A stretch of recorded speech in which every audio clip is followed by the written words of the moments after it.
He's addressing the ball. He takes a swing. I don't see what happened. We're on the delay. Oh boy. Now, back to Steiny and Guru on 95.7 The Game. Welcomes in Dibs and Willard. We're at Stonetree Golf Club in Novato. These guys are in San Francisco. What's up, gents? How's it going out there? Yeah. Going well. Yeah? Going well. Action? Yeah. Sun shining? Oh, yeah. It's about 73 here in Novato. Love Stonetree. Yeah, it's beautiful out there. It's a nice atmosphere, for sure. For sure. What's up, guys? Well, I mean, now we're doing the ATCO portion of this. You guys are at the ATCO tournament, so we do probably need to put the rat on the table and talk about what we were brought in with this segment. Sure. Goo, what was the post swing interview like, and how you feeling about your two hacks at the ball as the ceremonial first starter? Well, you know what, Dibs, I appreciate the question, but I just found out sources told me that the first ball would not have went anywhere.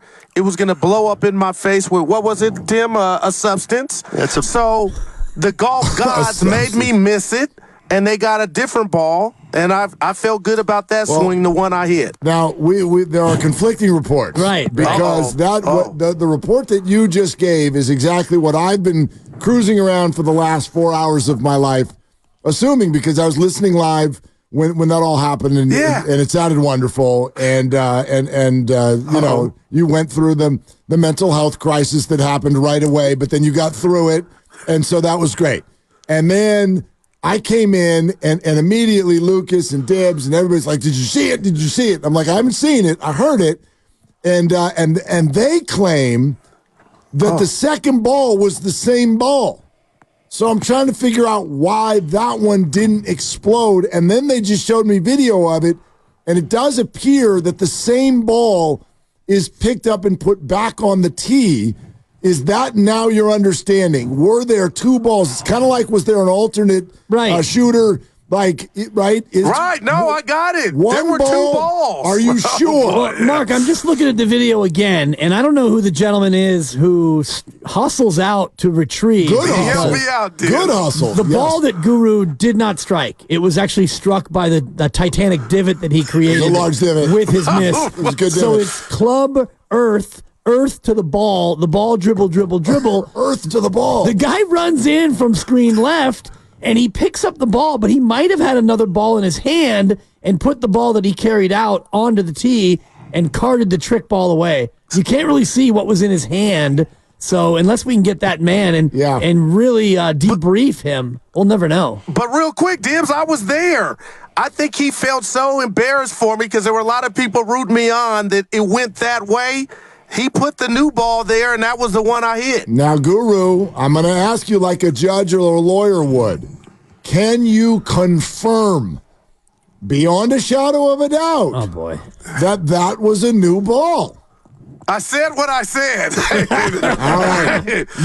You sound like John Lynch being asked if he's going to trade Brandon Ayuk. I mean, that story works for me. There were two balls, Mark. That's all I can say. Yeah. Okay. And we also, I also found out firsthand some of the challenges that they had broadcasting during COVID. When you had to broadcast from the screen, you're not actually at the live event. Oh, right. So Guru was about 30 yards away. So I had to go to the video to do my call, and it wasn't nearly, let's say, what the call was at the great American shootout that he lost right off the bat. Yeah, your voice did not match with the crowd. The crowd was reacting. I had nothing. Yeah, but you handled it. Yeah, the second ball, though. I only have one more. Yeah, one more question. Okay, go ahead. And that is, it's one thing when you're watching a digital screen and someone hitting a golf ball. Let's not act like we have any idea where that ball went. All we can do is hear that you hit it. Where did it go? Where did it go? I'm going to be honest. Over some water and straight. I was proud of the shot, and the Hegan could back that up. That thing went straight. Yeah, like I said, Jordan said it was didn't about see 150 yards. Is that what you say, Tim? I didn't see it, so No, I'm telling you. we'll take his word for it. Yeah. Ask the boss, Dibs. I wasn't front, Dibs. It went straight. I was proud of it. I can appreciate that. Unfortunately, we did not have the shot tracer technology in play because with my amateur eye, it looked like that baby might have been heading right. That was straight center over the water. People gave me some love. Okay. Yeah. That's great. Wonder why. I don't know why your head was looking right then, but that's okay. That's okay. We know why. Yeah, that's too funny, man. Anyway, So, I'm glad you guys had a good time. Yeah. Oh yeah. We got three things to hit real quick. I was thinking, we could touch on the Warriors. They're off season.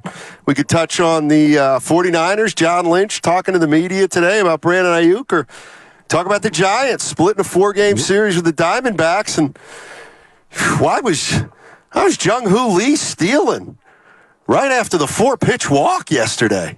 Why not? Yeah, I would have. You got to make that pitcher throw a strike when he walks you on 4 pitches. I would have liked to have seen him dance around a little bit there. Interesting that is your headline thing that bugged you. Forget the 17-1 shellacking. Oh, that was Saturday. Man, that got this whole thing Friday. going. And forget the umpires all but stealing one from him yesterday with the phantom foul tip. But yeah, Jung-Hoo Lee, one of the only guys who's actually playing well. On my list of things that bothered me about the Giants, Jung-Hoo Lee did not make it. Jung-Hoo Lee might be the best thing that's going on right now for the Giants. We've talked about fan connection, and they have somebody who's going to be there for a while. He's young, and the crowd is chanting his name every time he comes to the plate. So Speaking of crowd, Mark, let me throw this at you. Steiny hit me with this out of the blue. Why was Jock Peterson booed? I said it was because he was the ringleader of the Pasoy gang. Yeah, that didn't help.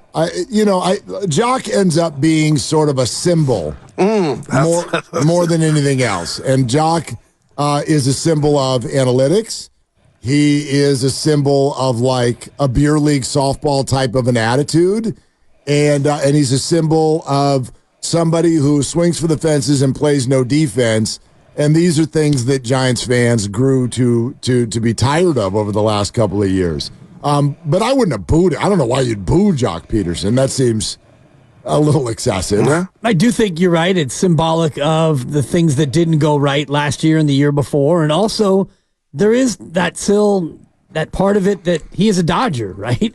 He's a guy who you begrudgingly loved when he was a Giant, and then when he goes on to play elsewhere for another division rival, maybe he reverts in your mind back to being a Dodger jock, as opposed to the kid from Palo Alto. Yeah, kid from Palo Alto. Yeah. I don't know. Logan Webb went on and on about how it was one of his favorite teammates, which I don't know if that was to try to sort of placate that whole situation, because Logan Webb seems like he might be one of the only year in and year out, game in and game out, intense about winning Giants. So why would you have Jock Peterson as one of your favorite teammates if the perception is that he's in the clubhouse and doesn't care? I don't know. But that's kind of the issue for the Giants for me right now, is I'm having a hard time. Like, we talk about urgency in sports. That's why the NFL works so well. Every game is such a big deal. There's 162 of these, and the Giants have played poorly and are only 2.5 games out. So I'm not suggesting that everybody should be pulling fire alarms, but I love that Bob Melvin got thrown out of a game yesterday, because there was something, and I'll just use it as an example. There are others, but Blake Snell's sound after Friday night, I didn't love, because he was very, very dismissive. He was very blasé. It was very just like shrug shoulders. I'll figure it out. And I don't think that sits well with this whole thing right now. I would love to feel some urgency. The Giants have not had a winning streak or a losing streak of note. It's just meandering. And I would love for someone after the last 2 years in that clubhouse to sound like, right, like press the gas and make it sound like, like tonight matters. Like tonight matters. You've got to go win this game, win this series, do like something to get a jolt going on here, because it just feels That's the best word I can come up with right now. The whole thing feels like it's meandering. Wow. Well, I mean, the two guys that you signed in the offseason are both struggling right now, Matt Chapman and Blake Snell. And, now it's something where if you look, you say, maybe we should have expected them to get off to slow starts because they were signed so late. So, listen, I know people didn't like Kapler. I know they didn't like the platooning. But on the other hand, sometimes you got to live with the pain of guys fighting out of dry spells. And right now, the Giants have some guys that aren't hitting, but this is why you don't platoon them, is you let them work through it and you put the same lineup or as close to the same lineup out as possible every day. Yeah. And see if they can turn it around. I'm not sure so much if we can give them that excuse anymore. And that's not even about the Giants. I heard a couple stats about, and this is the worst team in baseball, but I don't know if you've all watched a White Sox game yet this year. The White Sox yesterday put out a lineup where 8 of the 9 players were hitting below 180. Man. And I was listening to Fox Sports Radio over the weekend, and J.P. Morosi was on the air. They were asking him about why home runs are down again for another year in a row. Home runs across the league are way down.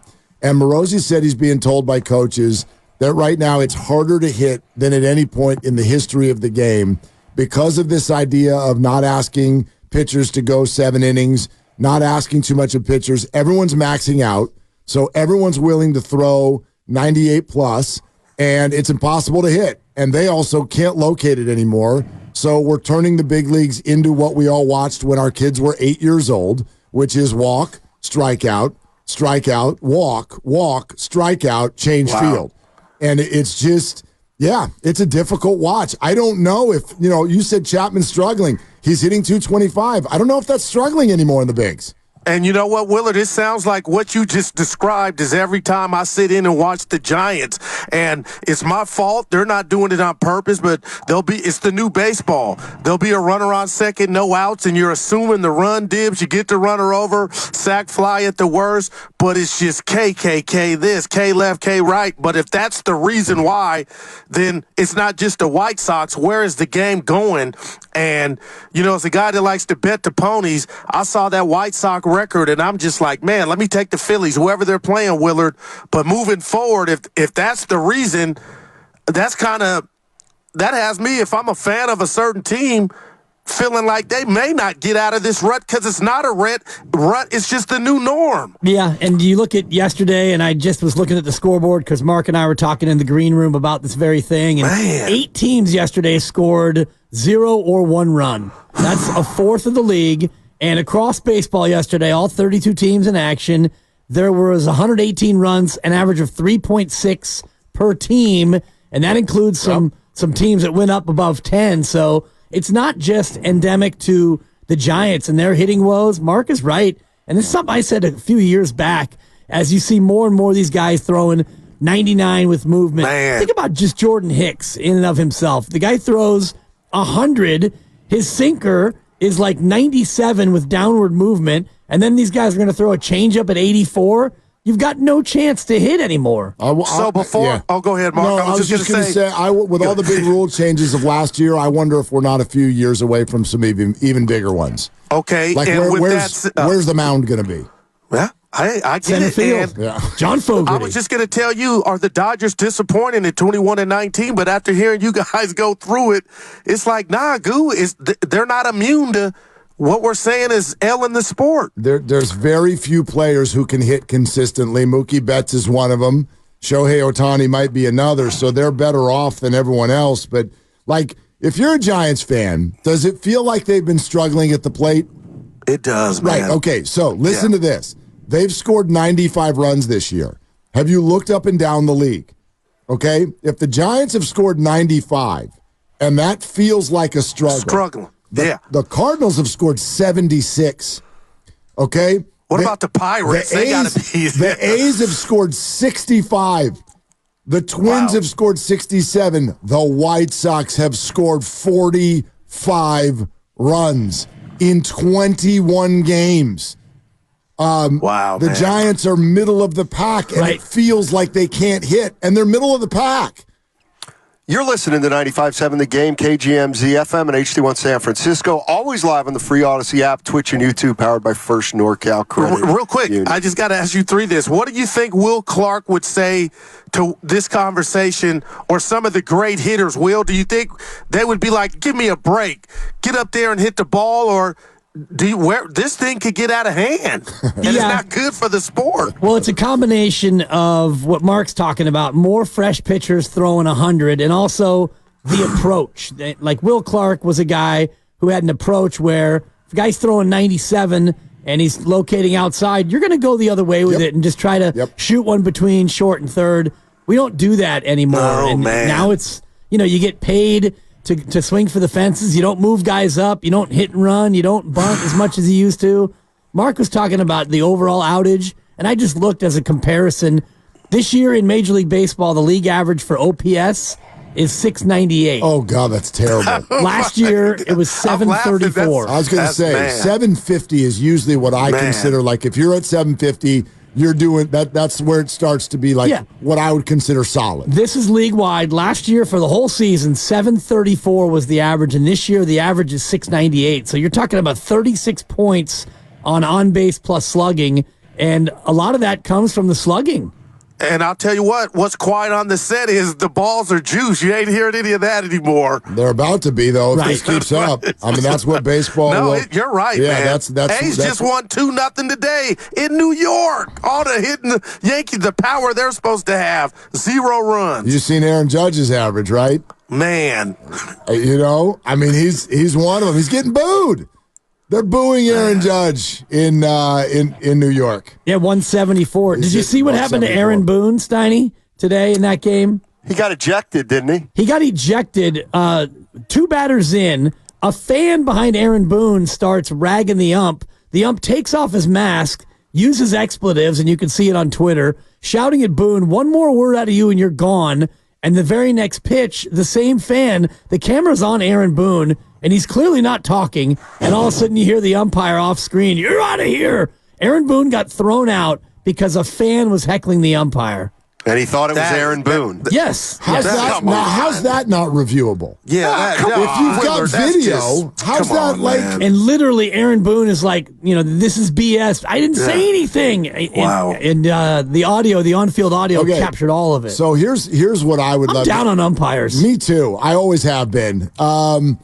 You too. No, here's what I think. Wouldn't you love this? It's not. We don't have to fire someone after every game. But, where's the discipline for that? Sure. This will go away. You'll never hear, we'll freak out for 3 hours. You'll never hear another word. John Boy will come do an 8-minute video, and it'll be funny. That's the bit. Somebody tweeted that we don't need John Boy for this because there was a mic that captured all of it. And we'll move on. In life. Right. And come on, there has to be a penalty. Yeah, that's embarrassing. For tossing the manager of the Yankees who just sat there with his arms folded. Right. But there won't be. That's weak. Yeah. There won't be. No, and I'm with you. And, I've been a big defender of umps, refs, zebras, and all the rest of it. But when you see something like this, it makes you wonder. And it's the thing you've always talked about, Mark, about umpires. Why are umpires so agitated and so activated? So they got egos. Yeah. Power. I know. Yeah.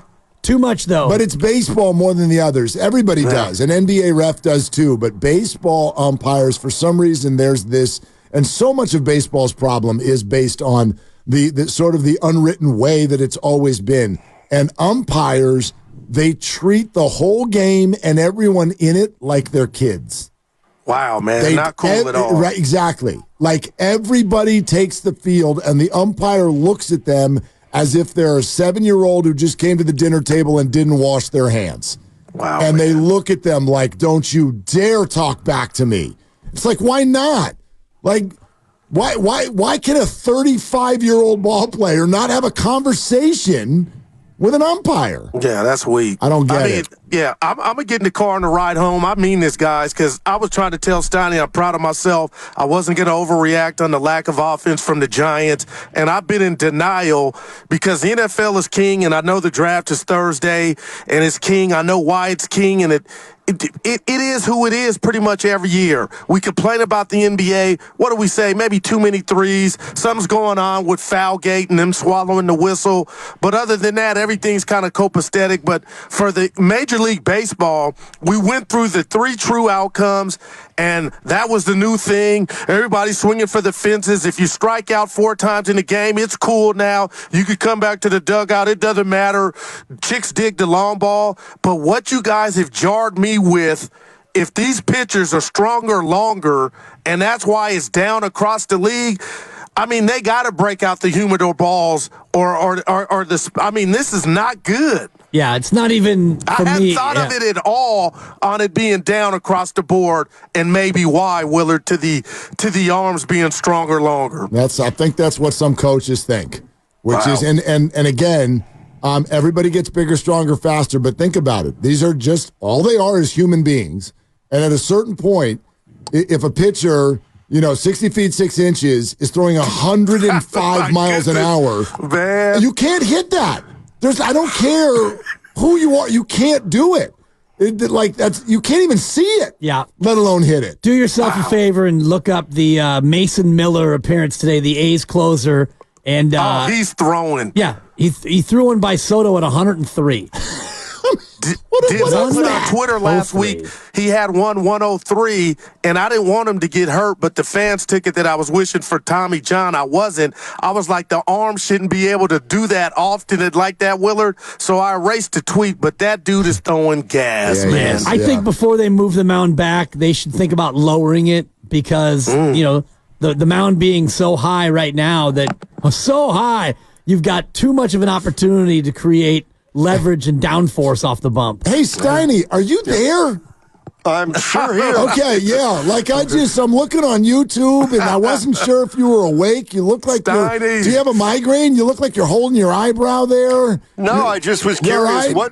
What is the perfect amount of runs for a baseball game? What would be ideal? 10 runs? 6 to 4. 6-4? I like a 6 to 4 baseball I was game. thinking 4 to 3. Yeah, I'm with you, Dibs. Well, even 4 to 3 is about where they're at, right? I mean, this A's-Yankee game today is 3-6. Yeah. The A's, yeah. So 2-0 today, A's Yankees. Right, with 3 hits for the Yankees, 4 hits for the A's. And the run came on a 2-run homer in the 9th, and that's it. That's your ball game. So you got 2 hours of strikeouts and groundouts. How long was the game, Dibs? I'm looking here on the ESPN. It doesn't have it, but probably about 2 hours and 7. Oh. A tidy affair. Yeah. Okay. Hey, before you guys go, I have a question for everybody. Right. This got thrown at us early this morning by Lucas, and it got me thinking something, because this is a pretty great weekend, right? Everybody have a good weekend? No doubt. Okay, Yeah. Steiny had a good weekend? Sure. Okay, did you get out a little bit? A little bit. Yeah, beautiful weather, right? Absolutely sparkling days. And Lucas goes, that was like the greatest weekend of the year. And what went through my head was, well, yeah, it was beautiful out. I'm sure, I'm glad you had a good weekend. Yeah. And he goes, no, I think it might have been because we have been grinding on the Warriors and to a degree 49ers, the journey and the drama, so much every week for 7 months or more that it just felt great to not have anything to worry about for a couple of days. How's that grab you guys? I'll tell you this, it doesn't grab me because I told Steiny and the listeners, Willard and Dibs, and I mean this, I watched all the games, get a life, but every game I thought about why the Warriors aren't in this game and when will they get back to this stage. So the pain still was there for me. It might have got worse. What do you think, Steiny? I think there's something to that, to tell you the truth. With the Warriors not playing was different, but I watched a bunch of games, and then you kind of had to think about the Warriors. Man. And, I thought differently than Guru. Guru said we we had action against Oklahoma City. Well, I still believe Oklahoma City did their part. They won, guys, but they're young, and you could kind of see it. Pelicans almost did it. They didn't, but the Warriors didn't do their part. My point was, you could tell, Dibs, this was their first run. They're losing their playoff virginity. Yep. And, the Pelicans don't exactly have a long track record either, so that's going to be an interesting series. But watching those games, particularly that game, it did make me feel a little bittersweet about the Warriors not being in it. But then I had to step back and kind of slap myself and realize that you couldn't even handle Sacramento, a depleted Sacramento. And as Steiny said earlier, you were 5-21 against the good teams this year. So for me, I don't have any sense of the Warriors should have been here. If they should have been there, they would have done about 17 things differently. Well, and can't argue with that. If they were there, they would be down 0-1. Oh, wow. And like the Warriors, what were they going to have to do if they made the playoffs? I know they were good on the road, but what were they going to have to do? Everything was obviously going to have to be on the road. Yeah. Outside of the Lakers winning the play-in tournament, a sum total of 0 road victories in the entire NBA. Now that happened since the Lakers won in New Orleans. Not a one. Not a one. So, yeah, the Warriors weren't going to. I got you. All right, gents, we'll have a great show. We'll be listening. I'll be listening on the way. Are you guys going to go hit more golf balls now, or what happens? Well, I'm here. I got to give some awards out. So Steiny's, I don't know what he's got going, but I got to hang around a little bit. I can see what he's got going. He's got a bag on his shoulder. I can see it. Bag alert. Yeah. I have to do you really want to know? I have to go home and do some FAFSA paperwork. Oh, that's always exciting. fun. Yeah. That's On exciting. 95.7, The Game. That's with a PH.